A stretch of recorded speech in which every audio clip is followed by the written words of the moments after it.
সবাইকে শহরেও আপনারা করেছেন পরিবর্তন সংকল্প শোভাযাত্রা, আজকে খানাকুলে আমরা করছি। কেন পরিবর্তন বাংলায় দরকার? সুশান্ত ঘোষ তার অল্প কথায়, সুশান্ত বেরা তার স্বাগত ভাষণে বলে গেছে কৃষকের স্বার্থে, যুবকের স্বার্থে, ছাত্রের স্বার্থে, সর্বোপরি আমাদের কন্যা, আমাদের বোন, দিদি এবং নারীদের স্বার্থে, সর্বোপরি ভারতীয় রাষ্ট্রবাদীদের স্বার্থে, হিন্দুদের স্বার্থে, তফসিলি জাতি তফসিলি উপজাতিদের স্বার্থে, এমনকি রাষ্ট্রবাদী মুসলিমদের স্বার্থে আমাদের পরিবর্তন করা দরকার রয়েছে। আমরা খানাকুলে আজ ছুটে এলাম কেন?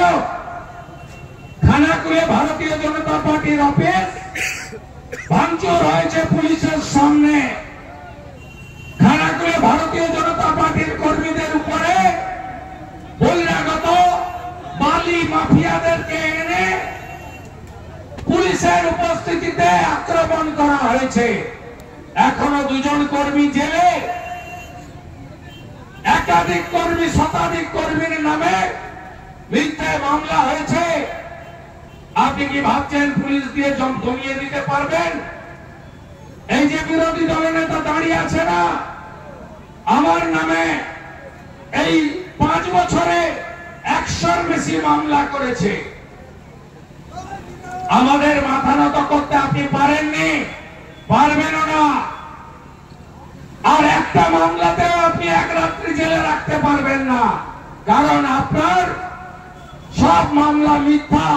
উচ্চ আদালতে আমরা বারে বারে প্রমাণ করেছি।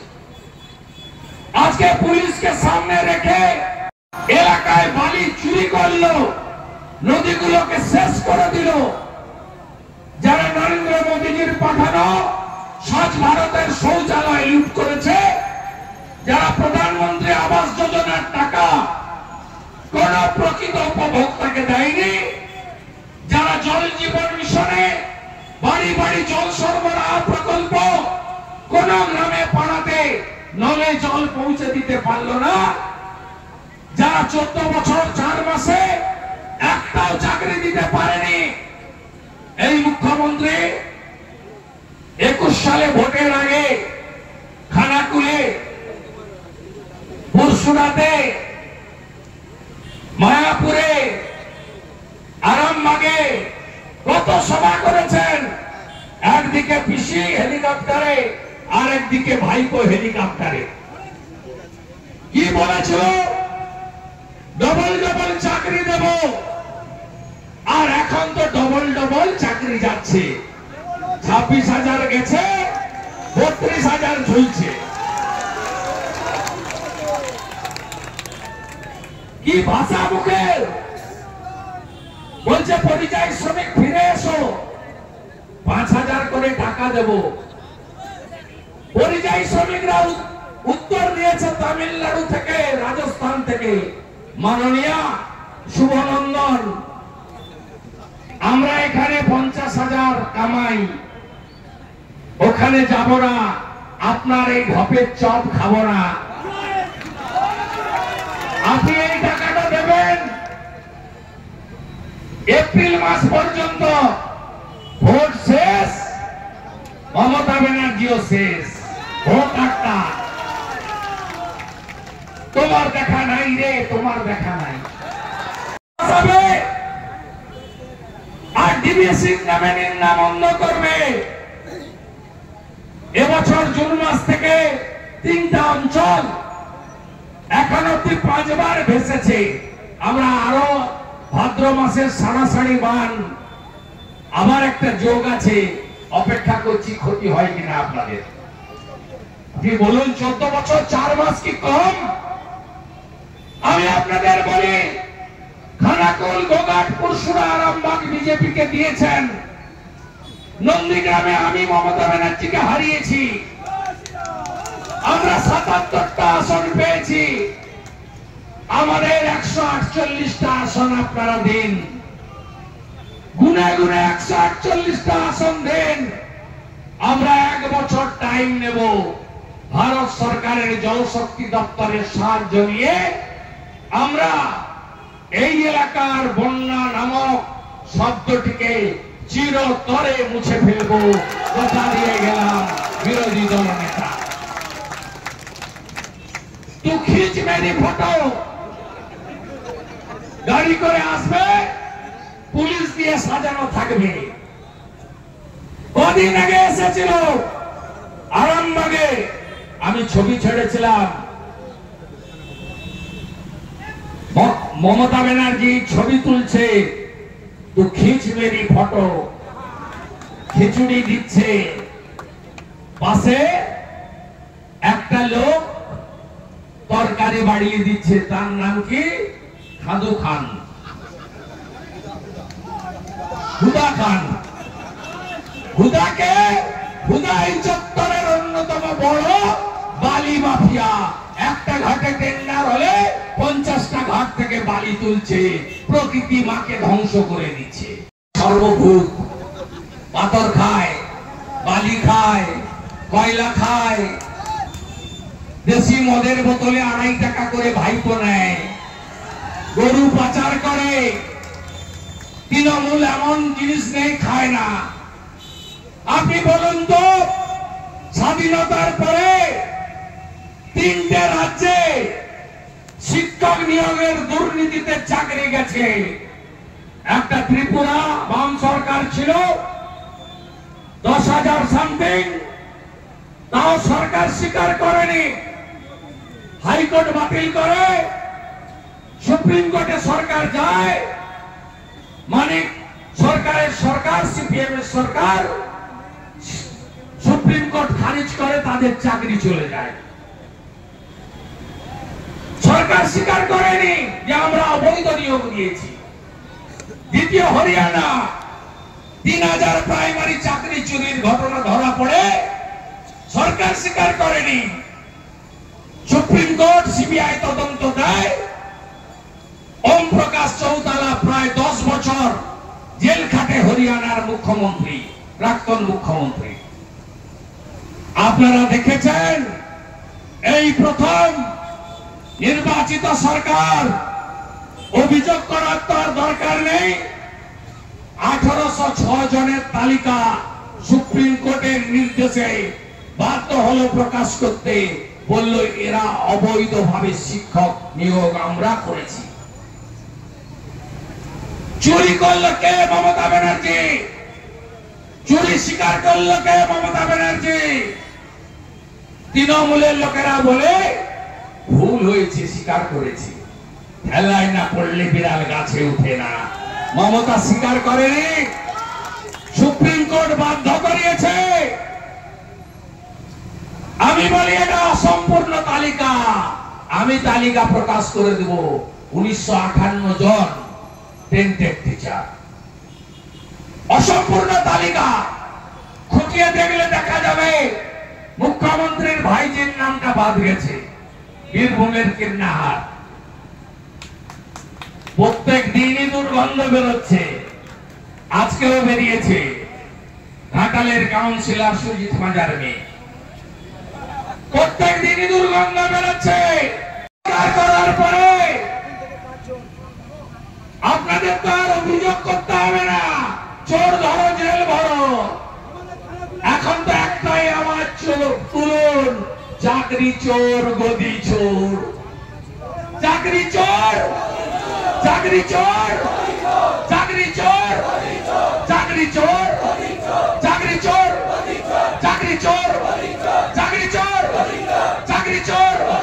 চাকরি চুরি করলো কে? চাকরি চুরি করলো কে? চাকরি চুরি করলো কে? চাকরি চুরি করলো কে? চুরি করে ধরা পড়লো কে? তাই আপনাদেরকে যেমন বর্ষাকালে সাপ বেরোচ্ছে না, কার্বলিক অ্যাসিড দিতে হচ্ছে। 6 মাস পরে নির্বাচন, হানাকুন্দ ধরে রাখতে হবে। 1/2 লাখ লিড চাই, 1/2 লাখ চাই, পুষুরা চাই 1/2 লাখে। গোঘাট আরামবাগ ধরে রেখে তারকেশ্বর, হরিপাল, চন্দ্রকোনা নিতে হবে।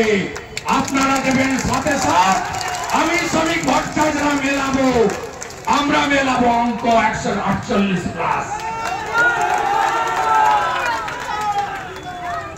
ভাবতে পারেন নারী সুরক্ষা, মা বোন দিদিরা প্রত্যেক গ্রামে, আমি যে 1700 মিটার এসেছি, কোন গ্রামে, পাশের গ্রামগুলোর কথা বলছি, রাস্তার পাশে একটাও মা, মাসি, দিদি, বোন, কন্যা কেউ বাড়িতে ছিল না, এসে হাত মিলাচ্ছে, নমস্কার করছে।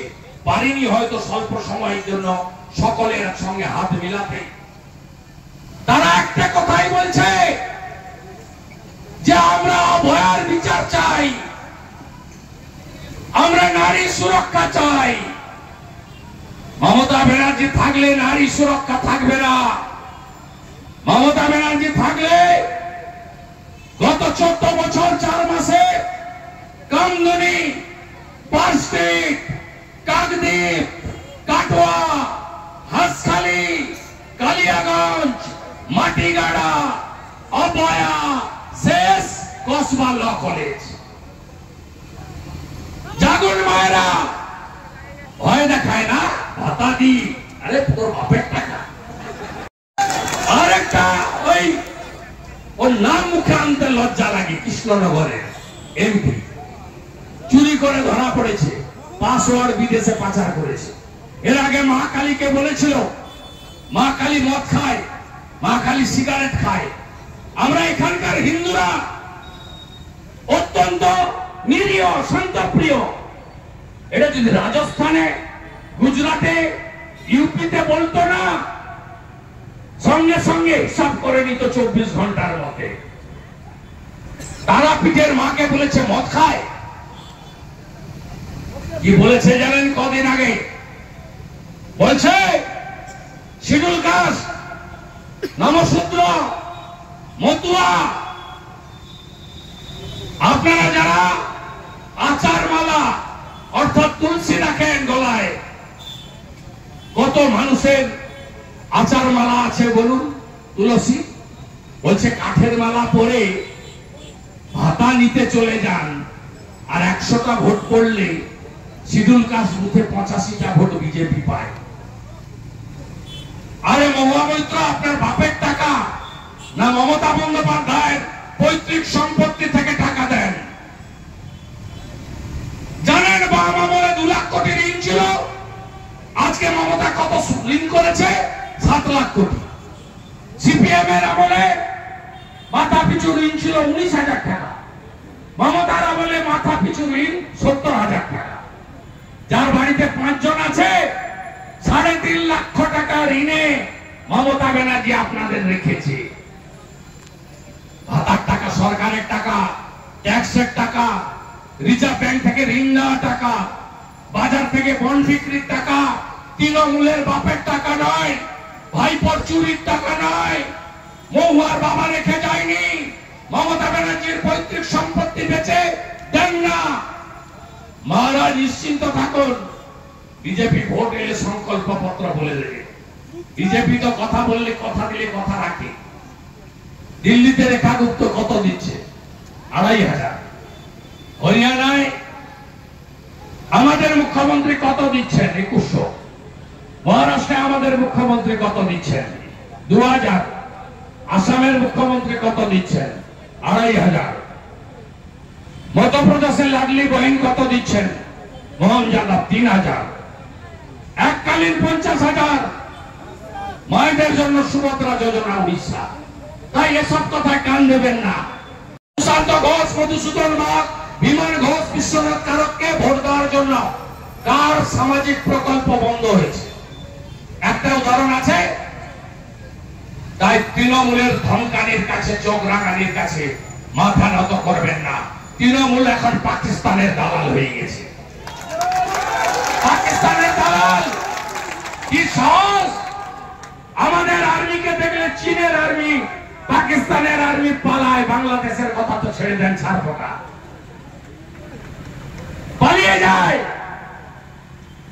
জাতিসংঘে সবচেয়ে ভালো কাজ করে ভারতীয় সেনারা পিস কিপিং ফোর্সে। কি বলছে? আমাকে দেখে 200 আর্মি ছুটে পালাচ্ছে। আপনি বিজেপি, আপনি তৃণমূল, আপনি সিপিএম, আপনি হিন্দু, আপনি মুসলমান, ডাক্তার হল, আপনি ভারতীয়, আপনি রাত্রে ঘুমাতে যাচ্ছেন আপনার সেনা বর্ডারে আছে বলে। আমার সেনার অপমান, আপনার অপমান।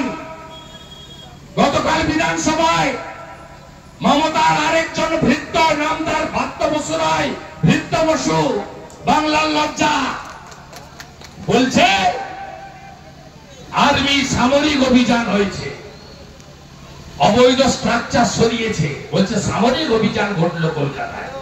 তুলনা করছেন 1971-এ পাকিস্তান, পূর্ব পাকিস্তানের ঢাকাতে যে অপারেশন করেছিল তার সঙ্গে তুলনা করছেন। প্রতিবাদ আমি করেছি, আমার সাথী এমএলএরা করেছে।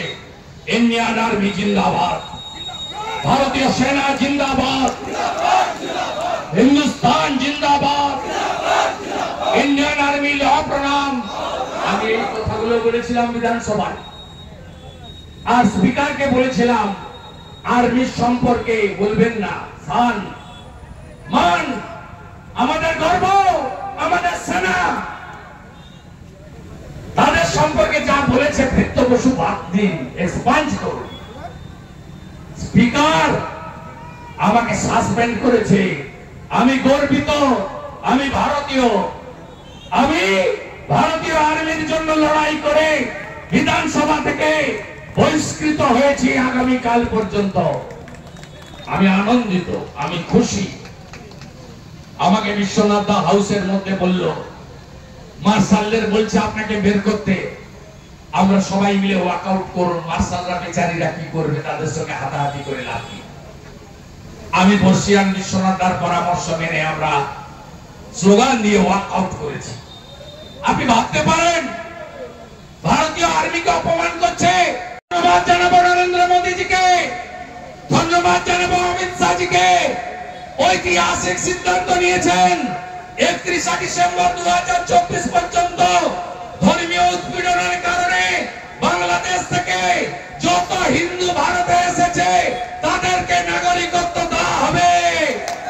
গোটা পৃথিবীর মধ্যে হিন্দুদের একমাত্র রাষ্ট্র হচ্ছে ভারত। হিন্দু বিপদে পড়লে, শিখ জৈন পার্সি বিপদে পড়লে ভারত মাতা আছে। তাই ধন্যবাদ নরেন্দ্র মোদীজি, ধন্যবাদ অমিত শাহজি। বিশেষ করে 5ই আগস্ট 2024-এর পরে হাসিনা ওয়াজেদকে সরিয়ে দেওয়ার পরে বাংলাদেশের হিন্দুরা ভীষণ আতঙ্কে, কয়েক লক্ষ হিন্দু এখানে এসে গেছেন, বাড়ি যেতে পারেননি। মোদীজি তাদের সহনাগরিকের মর্যাদা দিয়েছেন। ভারত মাতা কি। হিন্দু যদি বাঁচতে চাও, হিন্দু যদি বাঁচতে চাও, আরেকটা সার্কুলার এসছে ডিটেনশন ক্যাম্প। আমি বলি আমার ভারতীয় মুসলমানদের, মানোয়ার আলীদের চাচা ছিল আমার সঙ্গে, প্রতি মিটিংয়ে থাকে। কোন ভারতীয় মুসলমানের চিন্তা নেই, একটা ভারতীয় মুসলমান সে যে দল করুন। আপনারা আমাদের হিন্দুদের দল বলেন, আপনাদের বুথে 100টার মধ্যে 95টা ভোট তৃণমূলকে দেন, আপনারা খালাকে দেন, ভালোবাসেন খালাকে, করুন। চুরি করে ভাগ করে দিচ্ছে। পরিযায়ী শ্রমিকের তালিকা দেখবেন বেশি মুসলমান। সবচেয়ে খারাপ অবস্থায় আপনারা আছেন। 3 ভোট তাও আমরা জিতবো, চিন্তার কোনো কারণ নেই। কোন ভারতীয় মুসলমানকে কেউ টাচ করবে না। আমি পশ্চিম বাংলার বিরোধী দলনেতা হিসেবে পশ্চিম বাংলার ভারতীয় মুসলমানদেরকে এটা আশ্বস্ত করে গেলাম। এসআইআর আটকাতে পারবেন না। এসআইআর হবে, স্পেশাল ইন্টেনসিভ ডিভিশন হবে। কার কার নাম বাদ যাবে, মৃত ভোটারের নাম থাকিব না। ভুয়া ভোটার থাকিব না, ডবল এন্ট্রি ট্রিপল এন্ট্রি থাকবে না, আর রোহিঙ্গা বাংলাদেশের মুসলমান থাকবে না, থাকবে না, থাকবে না। তারপর চোরেরা জেলে যাবে। জীবন কৃষ্ণ দিয়ে শুরু হয়েছে, একদম ভালো করেই হবে, ভোট অন্যরকম হবে।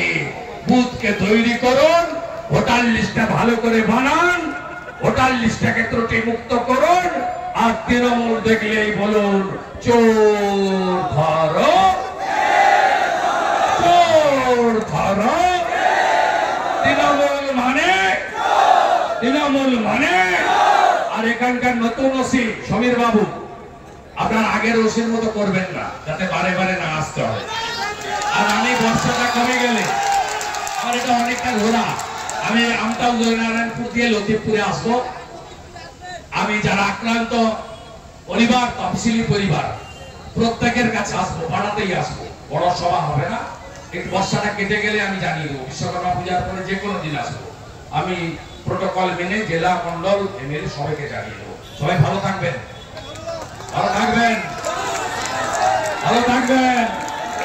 পরিবর্তন হচ্ছে, চিন্তা নেই।